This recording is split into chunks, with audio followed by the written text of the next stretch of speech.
How we doing, folks? Your host Moose here on the Pitt Panthers Football Network as we welcome you to our Season 5, Week 7 Around the NCAA recap show. Your Pitt Panthers coming off a 38-20 drubbing of Wake Forest. A huge game for Jay Keys, a trio of touchdowns for him. Paul Lease with a gigantic day, a couple of great catch and runs for him.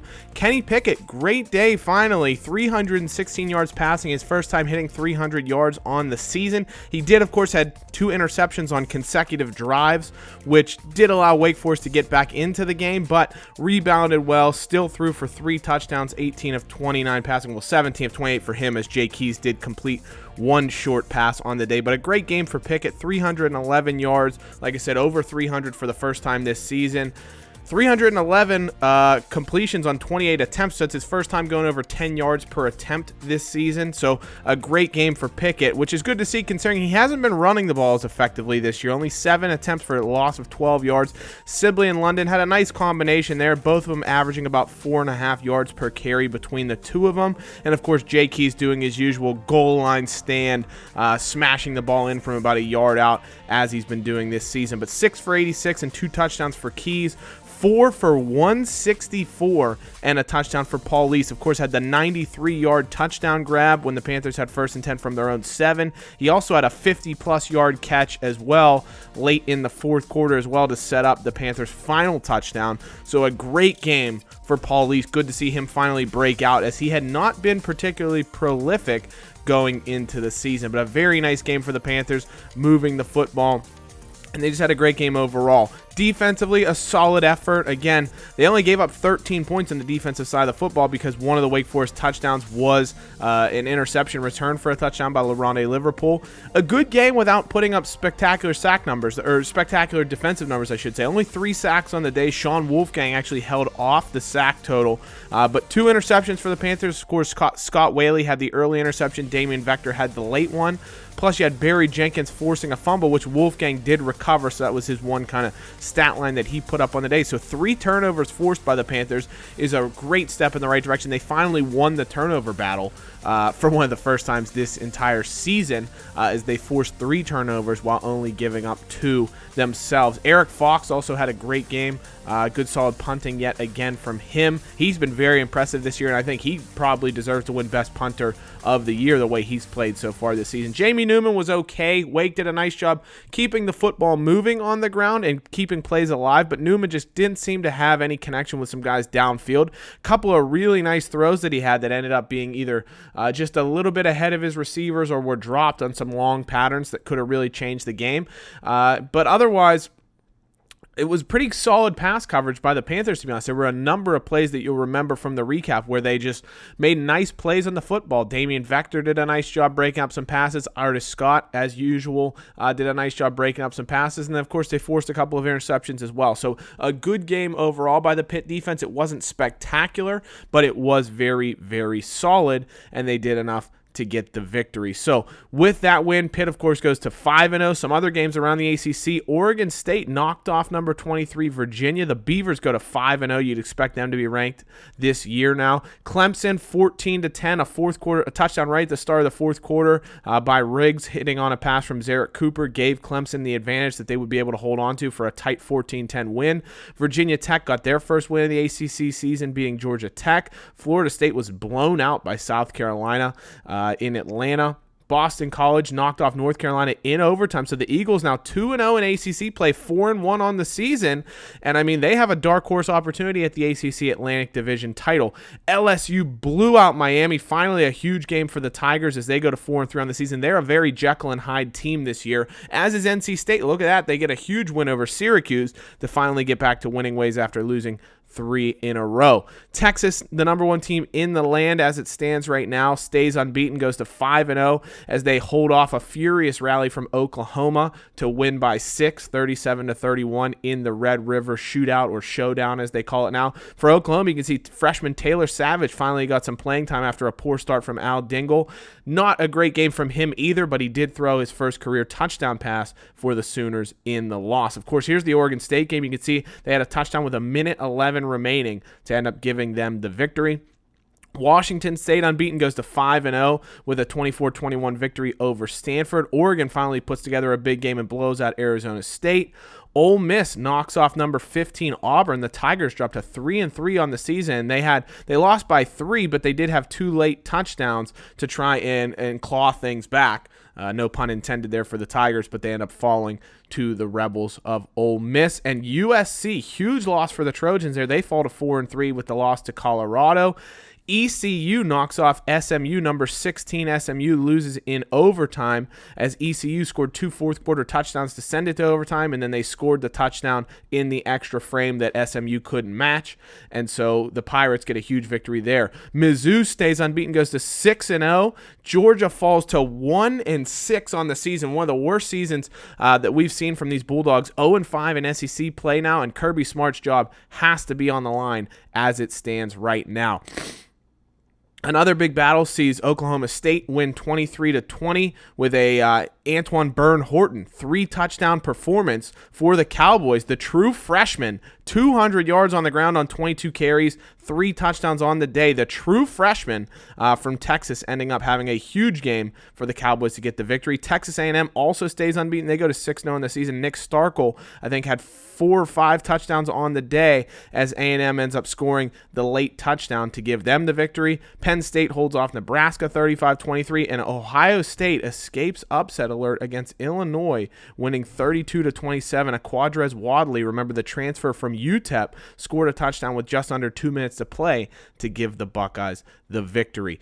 In around the NCAA from this week, Jamal Parker, a pick and 2 forced fumbles for Kent State, gives him Defensive Player of the Week honors. Justice Rogers, with over 400 yards of offense and 4 touchdowns for Washington State, wins Player of the Week honors on the offensive side of the football. And a couple of BC boys end up winning ACC Player of the Week honors. TJ Alexander with the pick on the defensive side of the ball, and Karab Idirzi with 10 receptions, 180 yards, and 3 touchdowns for the redshirt senior tight end in their overtime victory over UNC. Huge day for the senior tight end there. And we do have some movement around the country in terms of the Heisman race. You can see Alabama quarterback D'Eriq King. Bama just didn't play this week, and they're like, you know what? We're going to take him completely out of the Heisman race. Bowman Sells ends up going to first now. The new Houston quarterback, now that D'Eriq King moved on, he's back atop the Heisman leaderboard. Stephen Davis Jr. makes another huge move, 211 yards and 2 touchdowns despite losing to Ole Miss. Another gigantic game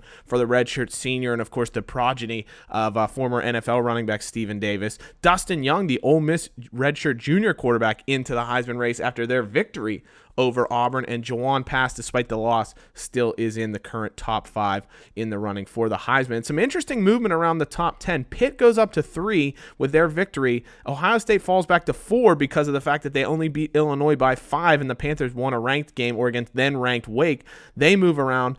Oregon jumps Penn State, who falls all the way back to 7 despite their win over Nebraska, but Oregon and Washington's wins deemed just a little bit more impressive boost them up. So you see the undefeated teams kind of moving around. TCU and Missouri make their first appearances in the top 10 as well, owing to their undefeated records. Same with Texas A&M jumping all the way up to 11 with their win over Mississippi State.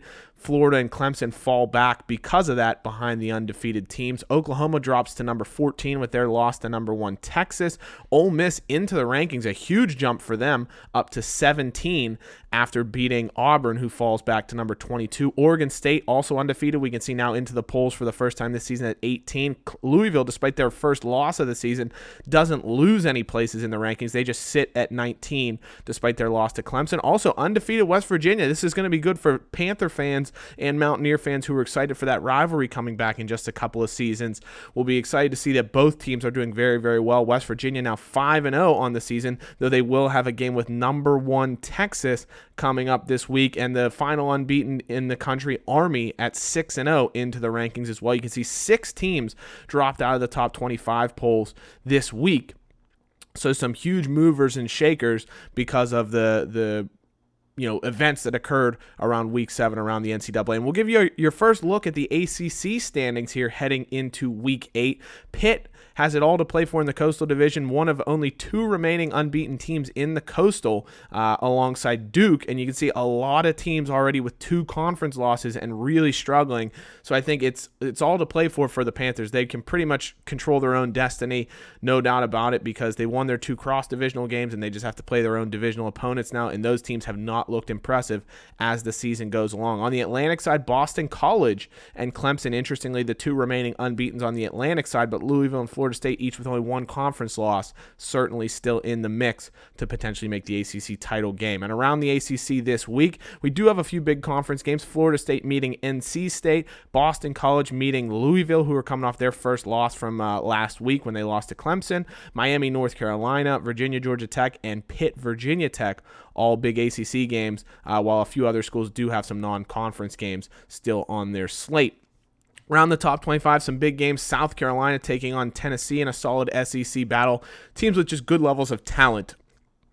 They may not have the best records as it stands, but a lot of talent. Huge game, though.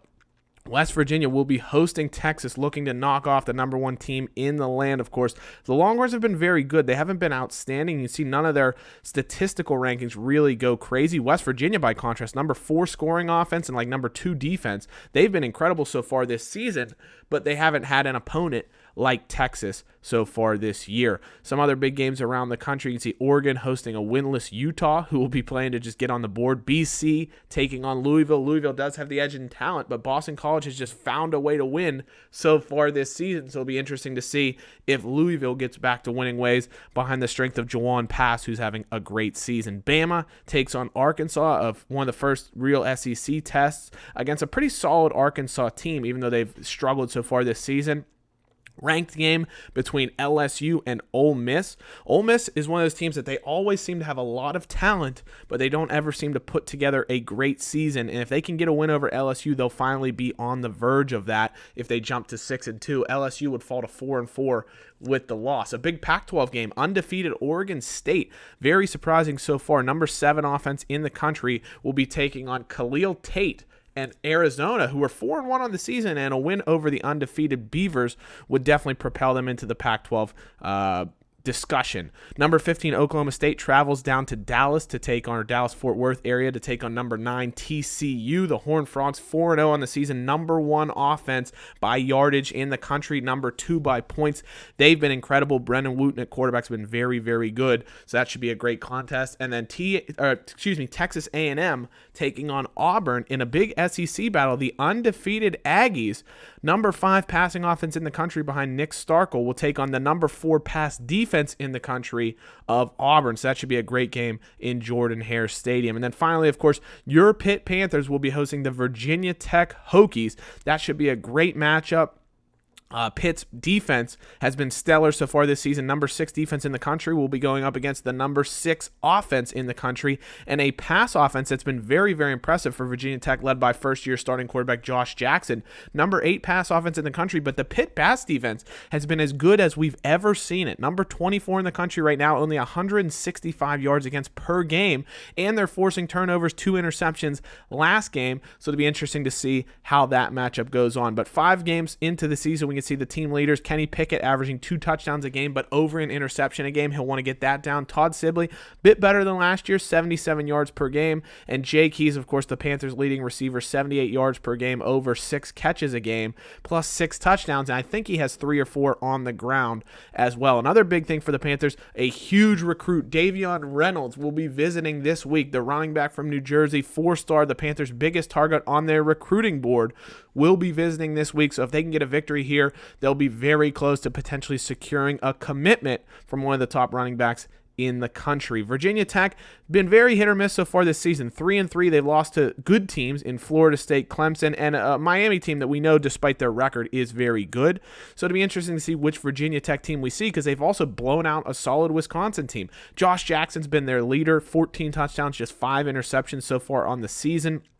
Almost 1,700 yards passing. Their offense has been very, very good, but defensively they've really struggled. In all their losses, they've given up 40-plus points, and so it'll be interesting to see what this Pitt offense that looks like it's finally coming into its own might be able to do. Also, some big losses for the Virginia Tech offense. Ray Harris, one of their top receivers, out for the season with a dislocated hip, and their starting right tackle will be out as well. For a team that does still have a good level of talent, they don't necessarily have a ton of superstars, but this Virginia Tech team is very, very solid. They have, of course, Josh Jackson at quarterback this season, and they have a lot of speed at the quarterback position. That's one thing you'll see. So they can get out, they can run the football, they can escape pressure and create opportunities with their legs. You can see Jackson's been very good so far this season. They have Travis Huff as the backup, 88 overall, 89 speed as well. So when he starts for them next year, they're going to have just as much ability at the quarterback position, if not more, than they do this year. And they even have Steve Love, the redshirt sophomore, waiting in the wings as well. He'll be ready to go, and he's got some absolute legs on him. He's got an engine, and he can run for days. So really good ability there, which is good to see they have it from the quarterback position because they don't have it from the running back position. Eddie Henderson, their starting running back, not a ton of speed, not a ton of ability, but he is a true freshman from Manassas.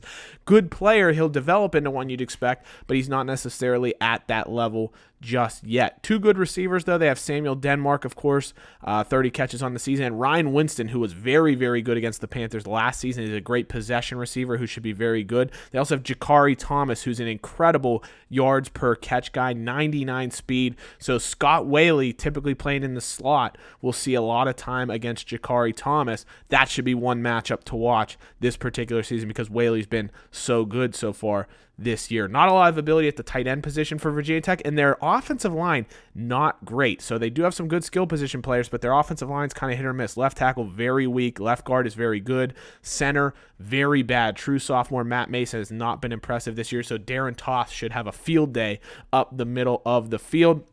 And, of course, at right tackle, they'll be starting true freshman Brian Harris because Gibson is out with an injury. So their line is going to be very, very depleted in this particular matchup. And Pitt with such a very good defensive line, so many good players, Sean Wolfgang, Malachi Bordeaux, Ronnie Baker, Darren Toth, true freshman Ryan Jacobs, should have a lot of opportunity to really pressure Josh Jackson, make him move outside the pocket. Brandon Hamby, their leading sacker, has been very solid on the season, impact player on the defensive line to watch out for. They're also very good at the defensive tackle position, so they have some ability as far as that's concerned. At outside linebacker, they're solid. They have Jeremy Jones, the junior, not a ton of speed at outside linebacker, but up the middle, very good. John Davis and Jason Ashley, two solid middle linebackers. Tavante Beckett is very, very good at right outside linebacker. He's going to be one to watch for coming off the edge, creating havoc when the Panthers try and run off tackle, as they do a lot this season. They got James Brown. He feels good. A couple of good solid defensive backs. Zach Lindsey, Wilkinson as well. Their first three defensive backs, very, very solid, but there is a bit of a drop-off after that, so you wonder if somebody like KJ Welsh, who will play against the fourth corner for Virginia Tech, will have an opportunity to make an impact in this game. Dane Davis, good free safety. He's also backed up by true sophomore Derek Thomas. So a couple of good players at safety that have very good speed. That's the one thing you'll notice with the safeties for Virginia Tech.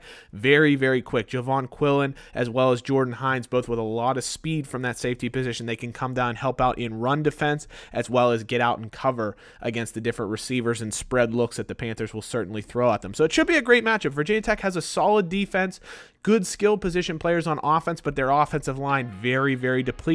That would be an area where the Panthers will hopefully look to exploit that. So let me know in the comments what you think is going to happen in some of the big games. Will LSU continue to win and beat Ole Miss? Will there be any upsets in the top 10? Can West Virginia knock off Texas? And what will happen in the Pitt Virginia Tech game? So as always, guys, hail to Pitt. Thanks for watching. We'll see you soon. Take care. Bye-bye.